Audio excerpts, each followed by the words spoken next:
Kaniadtong Septyembre 3, 2024 sa DepEd Conference Room sa Barangay Poblasyon, Dakbayan sa Lapu-Lapu, gipahigayon ang usa ka fire safety seminar ug pagmugna sa Community Fire Auxiliary Group o CFAG nga gipanguluhan ni Fire Superintendent Tito P. Purgatorio, District Fire Marshal sa Lapu-Lapu City Fire District, diin naglakip kini sa mga mainland barangay sa syudad. I'm very grateful of your participation.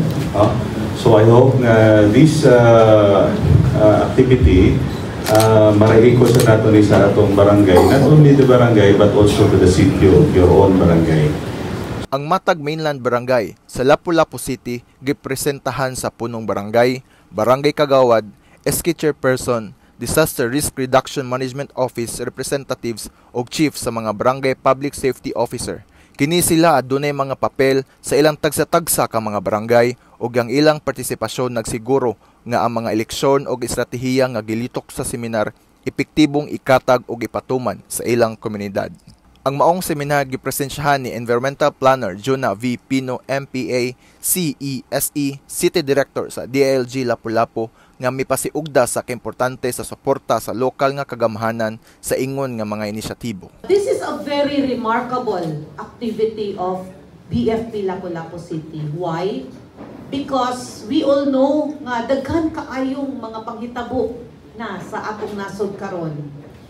Ang barangay mo ay frontliner, dako kayo, you have a pivotal role, no, to have a prompt and responsive nga pagtubag sa mga kalamidad o mga emergencies din sa inyong barangay. Ang maong kalihukan nagtinguha nga paligunon ang mga lokal nga lider ug komunidad pinaagi sa kahibalo ug kabilidad aron malikayan ug makatubag sa mga insidente sa sunog. Ang pag-establisar sa Community Fire Auxiliary Group usa ka yawi nga estratehiya aron mapalig-on ang kaandam sa matag barangay aron aduna na sila kahanas ug kapabilidad sa matag usa. Kini nga inisyatibo sa BFP Region 7 ug Lapu-Lapu City Fire District nagpakita sa usa ka aktibong pamaagi sa pagpromote sa kaluwasan sa sunog ug kaandam sa katalagman nga nagtinguha sa paghimo sa usa ka mas luwas sa sunog o katalagman ang syudad sa Lapu-Lapu. Pagmugna sa CFAG, paningkamot alang sa kaluwasan ug kahapsay sa komunidad.